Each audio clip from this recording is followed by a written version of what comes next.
Hello mga ka-Try! Welcome back to another episode of Try PH Media's Tech to Try, and I am your host, Justine.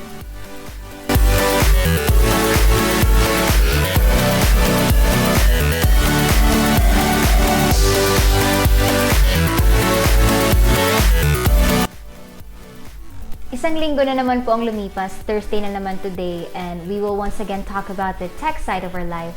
Pero before we start po, I'd like to thank Sir Paulo once again for being with us on our episode last week. It was really my privilege po to feature him and his amazing works here in Tech to Try. I'm sure nag-enjoy din po kayo ng mga katry na nakasama natin si Sir Paulo last week. Our episode with him last week has been an additional proof that technology is not just about technicalities. Technology with the right amount of knowledge and wisdom can be enjoyable too and can bring out the creative side of us. So, maraming salamat Sir Pao. Sobrang bilis ng araw mga ka-Try at halos isang buwan na rin po ang lumipas nung nag-release ng pilot episode ng Tech to Try. And this show has been giving me unforgettable experiences ever since. Of course, every episode po, marami rin tayong natututuhan sa mga guests na nakakasama natin. Kaya our episode for today po is somewhat special for all of us. Nagiging misconception po kasi ng karamihan sa ngayon, sinasabi nila na for you to have knowledge sa technology, you have to be in a certain position in life. Baka may mga magsabi pa sa mga kabataan na you're too young to know and learn about tech. But our episode for today will inspire us na wala sa edad ang pagiging tech expert. Our guest for today will give us solid reasons why technology can be for all. Yung guest po natin today, magbibigay siya ng mga anong naging effect sa kanya ng technology. At exciting din kasi ipapakita niya rin sa atin ng ilan sa mga samples ng mga nagawa niya because of technology. Our guest for today is a 20-year-old tech expert, a freelance multimedia artist. He's also an IT specialist, and he is a former TV production head of University of Makati Student Multimedia Organization, and he has been a big help here with us in Try PH Media when it comes to graphics. Kilalanin natin siya. Hello Sir Jez, good morning.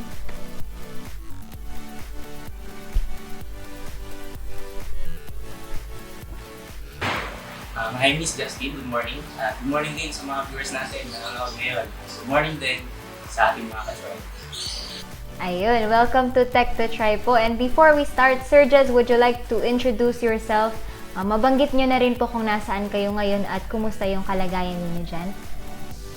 Well again, good morning po ulit sa inyong lahat. Ako si Christine Matawan, college student from University of Makati. Isa akong freelancer ng field of multimedia, mostly in videography and photography. Also as a graphic artist. Right now, nandito ako ngayon sa aking munting setup dito sa Makati City. Kasama ko ngayon yung mother ko dito sa bahay. Ayun, so far, so good. Ayun, that's good to hear po. Ito si Sir Jez, mga ka-Try, kung hindi nyo na itatanong, ilang beses na itong na-shoutout ni Direct JM sa Try to Edit. And last week si Sir Paulo, shoutout niya ulit si Sir Jez. Kaya in demand po talaga si Sir Jez. Kaya ngayon, nandito na siya sa Tech to Try. Ayun, maraming salamat po sa pag-guest sa akin dito sa Tech to Try, Miss Justine. Sa honor po na makasama sa team ng PH. Lalo na po kay Sir Direct, Sir Direct JM. Salamat po at maraming salamat sa mga shoutout na tanggap po na kasi. Ayun, so Sir Jez, pwede niyo po bang ikwento sa amin kung bakit ka naging interested sa mga bagay na related sa technology? Interested ako sa tech kasi pag tinito ko yung keyword na technology, para sa akin, ang lagi po para sa isip ko is merong apat na bagay. Una is innovation, media, gaming, and industry. Basically, I appreciate the technology as an improving material to help people, then as entertainment, as knowledge, and lastly, as part of the environment. Ayun. So, Sir Jez, paano ka naman nagsimula as a freelance artist at ano yung mga gamit mo? Nagsimula ako sa freelance ko way back 2018. Pero bago ako mag-freelance, may mga nauna akong sideline noon, like guys ng mga laptops, PCs, Android phones, etc. Later, I discovered miniatography and photography, mostly dahil na rin sa mga influences ng mga pinsan ko. Yan, si Kuya Kevin, unang-una yung si Kuya Pao. Malaki influence na sa akin sa mga pag-video ko. At yun nga, dahil gusto ko yung cinematography at photography, nag-invest ako ng time and effort ko to produce quality outputs na na makakapag-qualify sa akin na kumuha ng mga potential clients. After that, yung nakakuha na ako ng mga kliyente ko, sinimulan ko na rin yung graphic design as one of my business. Right now, ang gamit ko ay naka-dual setup ako ng monitor. Makikita ka naman sa top ko. To do multitasking, both runs per PC. My main monitor is a 24-inch curved LED monitor, and my other monitor is a 22-inch LED VA panel LED monitor. Ang processor ngayon ng PC ko is a Ryzen 3 2200G 570 DDR5 video card. Meron itong 16 GB of RAM, 1TB C8 HDD, and 128GB SSD para mag-boost ko yung mga apps tsaka yung OS ko. And meron akong 700 watts bronze type rated power supply. Sa mga accessories ko naman, meron akong keyboard tsaka mouse. Ang keyboard ko ngayon is mechanical keyboard. Ang brand is Dragon K551 or also known as Para. Para comfortable akong mag-type kasi ito yung may mechanical. Rakdasig naman para sa aking gaming mouse. Meron akong mobile tripod para kung ilagay yung phone na nabili ko sa Shopee. Ayun. So, salamat sa pag-share ng mga gamit mo equipment, sir. So, kanina, Sir Jazz, narinig ko, nabanggit po na nag-start ka ng freelancing mo way back 2018. So, mga ilang taon ka na rin na nagiging busy sa pag-freelance mo. Kaya ang tanong ko, Sir Jazz, paano mo masasabi na nag-progress ka or nag-progress yung knowledge mo sa technology? Like, ano yung nanonotice mo sa skills mo noon at ngayon? Tsaka, ano yung mga any upgrade mo sa mga equipment mo? One of the reasons kaya nasasabi ko kung nagpa-progress ako sa knowledge ko sa technology is that nagamit ko mga kalaman ko ngayon to benefit myself and my ways. Kaya ngayon, nag-freelance ako. Other than that, may benefit ko rin yung knowledge ko to buy or to choose a right product or item. Alam ko mga gamit ko to its maximum potential. Para magawa ko yun, una-una, kailangan be curious. Dapat curious ka sa mga bagay na gusto mo. Then, you need to explore on that thing. After mo mag-explore, you have to experiment and later observe what will happen. Lastly, define it to yourself and see to it na ano ang makaka-benefits mo sa iyo. What I notice naman about these skills from then and now is that muna, I can see to myself kung ano ang dapat mong improve. Lalo na sa photography and cinematography kasi kakasimula ko lang doon. Paano? Kasi di naman lahat ng umpisa, simula sa maganda.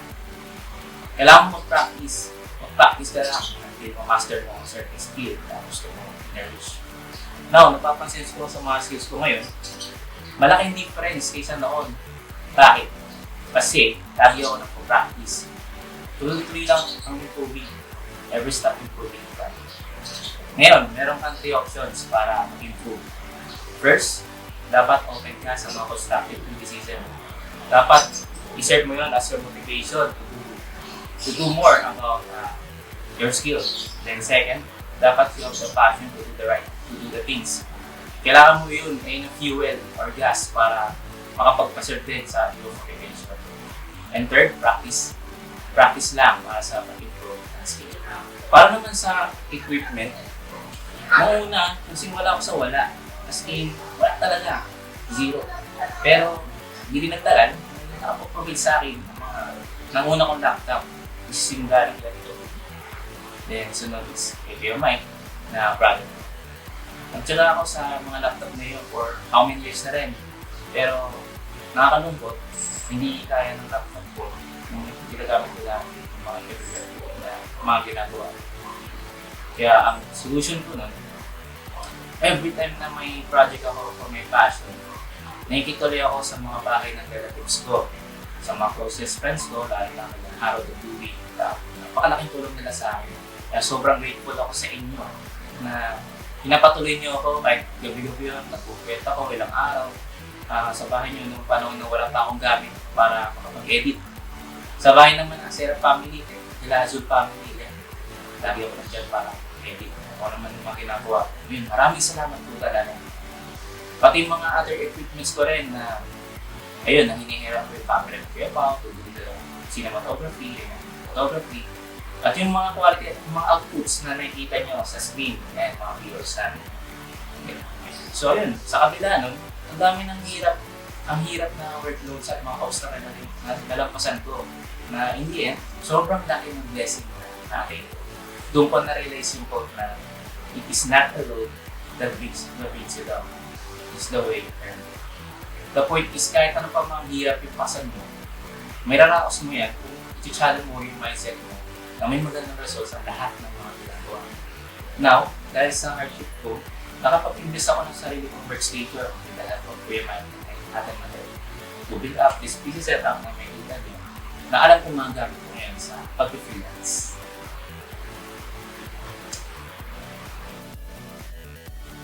Grabe, so mga katry, unti-unti nang nag-unfold sa atin yung nasasabi natin na many things are possible talaga when it comes to tech. Siyempre, hindi rin natin pwedeng i-invalidate yung hard work tsaka yung determination na meron si Sir Jez. Nabanggit ko kanina, sir, na kayo ay 20-year-old tech expert. So, if iisipin talaga ng marami sa atin sa ngayon, kung i-compare sa mga iba, mas bata talaga kayo. So, Sir Jez, how can you support the idea na age doesn't matter when it comes to being a tech expert? For me kasi, kapag sinabi mo yung word na expert, it means wide ang knowledge mo sa isang particular field, di ba? Then if we analyze that definition, kung magbabasa tayo sa sinabi ko, being an expert is a knowledge through experience, not age. Hindi porket mayroon lang mas nakakatanda sa iyo, doesn't mean na mas wiser sila sa iyo, especially for being a tech expert. Of course, these two are correlated, age saka yung experience. Habang tumatanda ka, mas dumadami ang life experiences mo. Pero hindi naman lahat ng life experiences mo tumatanda ka nag-improve kung complete lang ang lahat ng mga ginagawa mo o isang way lang. So, ang context ng sinabi ko doon is that forget about age. Alimutan nyo na yung age will not win you in expertise or wisdom. Hindi na kung ang majority ng life experiences mo is isa lang or hindi na babago. Kaya if you want to be a tech expert, explore a lot of that particular field and learn as much as possible through experience. Salamat, Sir Jez. So, Sir Jezreel's experience really is an inspiration for all of us, especially sa mga tulad natin na mga kabataan.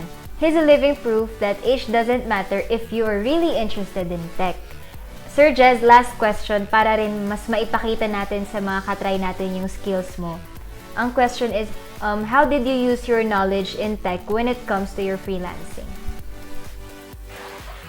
Nagamit ko yung knowledge ko in tech to the extent na nakaka-benefit ako when it comes to freelancing.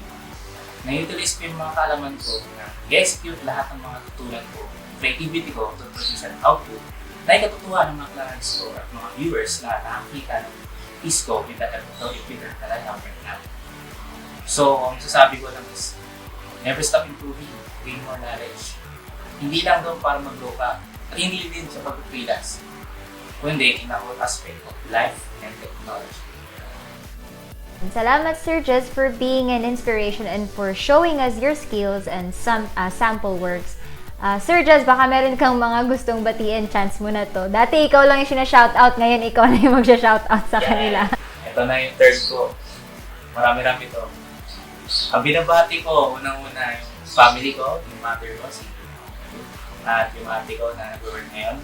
At binabati ko rin yung mga relatives na sumusuporta sa akin sa aking pag-freelance yan. Sir Vicky, Kuya Kevin, Kuya Kuya Pao Zul, Taking, and lalo-lalo na kay Kuya Michael na ating matet, grabe. Ang laking tulong niyo po sa maibig po yung setup ko. And shoutout din pala sa mga friends ko. Ayan sila Aaron, sila Ruby, si Diamond na lagi kong kasama pag sila na nagtatrabaho ako dati sa QC, sa photography. Then lalo-lalo na yung Susmo. Ayan. Maraming salamat po sa inyong pagsuporta sa panonood nyo ngayon. Special shoutout din pala kay Andre na tinulungan ako ngayon sa pagsiset dito sa bahay. Ayun, maraming salamat, Sir Jez. Any business po or freelancing work ninyo na gusto ninyong i-plug? We offer services sa Turtle Skies PH na like yung pag-video and photography, punta lang po kayo sa page namin para ma-entertain po namin kayo. Once again, I'd like to thank Sir Jezreel Matawaran for being with us today and for imparting his knowledge and inspiring all of us to learn more. Kanina mga katry, nakita rin natin yung mga equipment na meron si Sir Jezreel. Baka curious kayo kung saan niya nakuha or gusto niyo ring magkaroon ng ganong equipment. You can ask by commenting down below. Before we end, we'd like to have a short tech news. Mga katry, have you heard of the 2020 new iPhones? Rumor is these iPhones would be out in the market in September or October this year. There are already multiple rumors about the upcoming devices.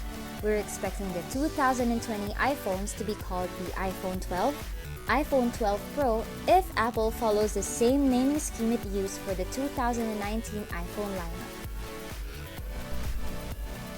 2020 will be the first year that Apple introduces 5G support in the iPhone, allowing the new devices to connect to 5G networks that are much faster than 4G LTE networks. According to rumors, all of the iPhones in the iPhone 12 lineup will feature 5G connectivity, but it's not yet confirmed if all models will have this support in all countries. Of course, until the new devices are released, we have no confirmation that these new gadgets are said to be called the iPhone 12, iPhone 12 Pro, and iPhone 12 Pro Max. Pero this guess of ours makes the most sense at this moment of time.